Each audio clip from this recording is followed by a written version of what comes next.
नमस्कार। बात पते की में आपका स्वागत है। मैं हूं अखिलेश शर्मा। तो इस गुरुवार को भारत सरकार ने एक बैठक बुलाई है अफगानिस्तान के हालात पर चर्चा करने के लिए। संसदीय कार्य मंत्री की ओर से बैठक बुलाई गई है।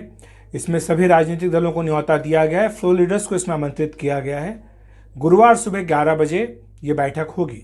इस बैठक में विदेश मंत्री एस जयशंकर अफगानिस्तान के जो हालात हैं उस पर भारत की क्या स्थिति है, भारत का क्या रुख है, भारत ने अभी तक क्या जवाब दिया है, क्या तैयारियां की हैं, इसको लेकर के जो तमाम राजनीतिक दलों के फ्लोर लीडर्स हैं उन्हें ब्रीफ करेंगे, उन्हें बताएंगे अभी तक के उठाए गए कदमों के बारे में। आज सुबह एस जयशंकर ने ट्वीट करके ये जानकारी दी थी। उन्होंने कहा था कि प्रधानमंत्री नरेंद्र मोदी ने उनसे कहा है कि तमाम जो फ्लोर लीडर्स हैं उनसे चर्चा की जाए, उन्हें बताया जाए कि भारत ने अफगानिस्तान के हालात पर अभी तक क्या रुख अपनाया है। अभी तक क्या रुख अपनाया है आप और हम सब जानते हैं कि भारत सरकार की ओर से जो हालात हैं उस पर कोई टिप्पणी नहीं की गई है।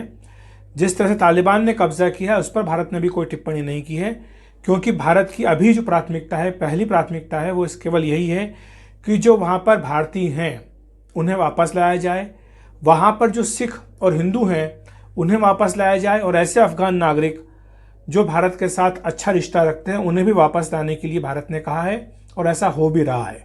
अभी तक कई जहाज़ जो हैं इंडियन एयरफोर्स के, वो भारतीयों को तथा अन्य नागरिकों को लेकर के यहाँ आ चुके हैं, और साथ ही ये सिलसिला लगातार चल रहा है। जो हमारा पूरा कूटनीतिक स्टाफ था, डिप्लोमेटिक स्टाफ था, उसे भी लाया जा चुका है। तो ये एक महत्वपूर्ण जानकारी है जो सरकार साझा करना चाहेगी। लेकिन जो इस तरह की बैठकें होती हैं उसमें कई ऐसी बातें भी बताई जाती हैं जो सार्वजनिक नहीं होती हैं, तो उसमें सरकार अपनी ओर से कुछ अलग जानकारियां तमाम राजनीतिक दलों के नेताओं को दे सकती है। ये कोशिश इस बैठक में की जाएगी। वैसे आपको बता दें कि जो प्रमुख विपक्षी पार्टी कांग्रेस है उसने करीब एक हफ्ता पहले 16 अगस्त को एक प्रेस कॉन्फ्रेंस की थी अफगानिस्तान के हालात पर। उसने ये आरोप लगाया था कि मोदी सरकार की चुप्पी रहस्यमयी है अफगानिस्तान के हालात पर। मोदी सरकार को अपना रुख स्पष्ट करना चाहिए। प्रधानमंत्री को, विदेश मंत्री को देश के सामने ताज़ा हालात के बारे में बताना चाहिए। साथ ही उन्होंने ये भी कहा था कि जो भारत के वहाँ पर दूतावास के कर्मचारी हैं, जो भारतीय नागरिक हैं और जो भारतीय एसेट्स हैं, उनकी सुरक्षा भारत सरकार की पहली प्राथमिकता होनी चाहिए।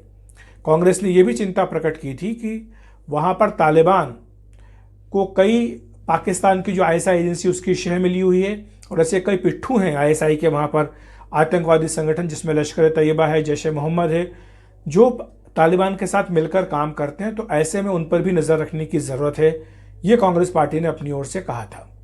अन्य दलों की भी टिप्पणी करीब करीब इसी तरह से मिलती जुलती थी, लेकिन एक टिप्पणी एक दल की अलग थी। AIMIM असदुद्दीन ओवैसी, उन्होंने 2-3 बार इस पर अपनी बातें कही हैं।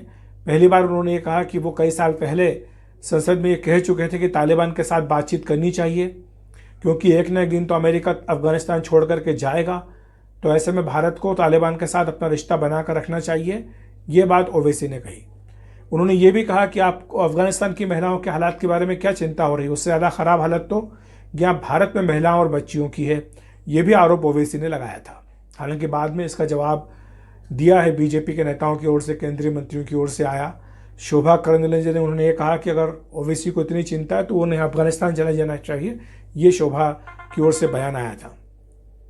लेकिन आज जब ये खबर आई कि भारत सरकार गुरुवार को तमाम राजनीतिक दलों के फ्लोर लीडर्स को बुला करके ब्रीफ करेगी, तो ओवैसी ने एक ट्वीट किया। उन्होंने कहा कि उन्हें उम्मीद है कि उन्हें भी इस बैठक में बुलाया जाएगा। दिक्कत क्या है कि पिछली बार जब इस तरह की बैठक चीन से जुड़े हालात पर हुई थी तो उसमें ओवैसी की पार्टी को नहीं बुलाया गया था। केवल ओवैसी की पार्टी नहीं, आम आदमी पार्टी को, RJD को, इनको नहीं बुलाया गया था। सरकार ने यह दलील दी कि हमारा एक फार्मूला है, एक प्रोटोकॉल है कि जिन पार्टियों के 5 से ज़्यादा सांसद नहीं है लोकसभा में, उनके फ्लोर लीडर्स को हम नहीं बुलाएंगे। तो इसीलिए इस बार ओवैसी को चिंता है कि शायद उन्हें ना बुलाया जाए, इसीलिए उन्होंने ट्वीट करके इसकी मांग भी की है। उन्होंने कहा कि उन्हें इस बैठक में बुलाया जाना चाहिए।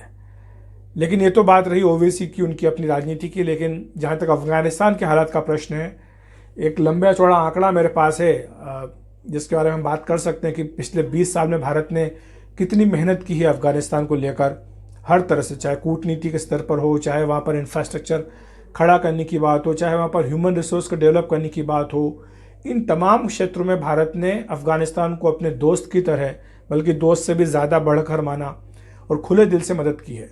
करीब $3 अरब का निवेश या कहें मदद भारत कर चुका है 2001 के बाद से।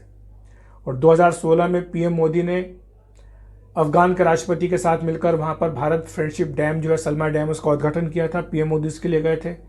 सितंबर 2017 में भी पीएम मोदी ने $1 अरब की विकास मदद का ऐलान किया था। इसके साथ दोनों ही देशों के नेता एक दूसरे के संपर्क में लगातार रहे हैं। अफगानिस्तान के जो राष्ट्रपति हैं 5 बार 2014 के बाद से वो भारत आए थे। दोहा में जो बातचीत हुई है उसमें भी विदेश मंत्री ने भारत की नुमाइंदगी की थी और अफगानिस्तान के विकास में भारत के एक महत्वपूर्ण साझेदार है, इस बात को रेखांकित किया था। पाकिस्तान को लेकर भारत की चिंता बनी रहती है। ये माना जाता है कि अफगानिस्तान में पाकिस्तान की सक्रिय मदद से आतंकवादी संगठनों को इकट्ठा किया जा रहा है। लश्कर तैयबा, जैश ए मोहम्मद का नाम खासतौर से आता है और ये कहते हैं कि लड़ाई में पाकिस्तान की मौजूदगी के पक्के निशान हैं, सबूत हैं। पाकिस्तान सरकार के सेना के एडवाइज़र वहाँ पर मौजूद हैं, तालिबान को गाइड कर रहे हैं, ऑपरेशन में मदद कर रहे हैं। सारी जानकारी भारत की ओर से दी गई है। पाकिस्तान जिहाद पर विचारधारा का साहित्य बनाकर युवाओं को लड़ाई में शामिल करने के लिए उकसा रहा है। ये सारी बातें आई हैं। और जहाँ तक विकास का, अफगानिस्तान के विकास का प्रश्न है, $3 अरब की विकास मदद के जरिए कई निर्माण किए हैं, जिसमें अफगानिस्तान की संसद है, भारत अफगानिस्तान बांध है, ये शामिल है। अफगानिस्तान के 34 राज्यों में 400 से भी अधिक परियोजनाओं को भारत पूरा कर चुका है, जबकि 150 परियोजनाओं पर अभी काम चल रहा है। भारत अफगानिस्तान में $80 मिलियन की 100 और परियोजनाओं को शुरू करने वाला था, लेकिन अब शायद उसमें दिक्कत आए। हालांकि तालिबान की ओर से अभी तक भारत को लेकर के यही कहा गया है कि वो चाहता है कि भारत का वहाँ पर जो भी निवेश है वो सुरक्षित रहे और भारत आगे भी निवेश करता रहे। हालांकि अभी तक भारत के साथ औपचारिक बातचीत तालिबान की नहीं हुई है। भारत ने अफगानिस्तान के हालात पर यही कहा है कि वो इंतज़ार करेगा, देखेगा कि जो दुनिया के बाकी लोकतांत्रिक देश है वो किस तरह का रुख अख्तियार करते हैं तालिबान को लेकर, वहाँ का जो नया डिस्पेंसेशन आया है तालिबान को, इसको लेकर, उसके बाद ही भारत अपनी ओर से कोई टिप्पणी देगा। तो बहरहाल सबकी नज़रें गुरुवार वाली बैठक पर टिक गई हैं कि उस बैठक में विदेश मंत्री तमाम राजनीतिक दलों को क्या कहते हैं, ताकि अफगानिस्तान को लेकर के एक व्यापक राष्ट्रीय सहमति बन सके। तो बात प्रतिक्रिया में इतना ही। देखते रहिए NDTV इंडिया।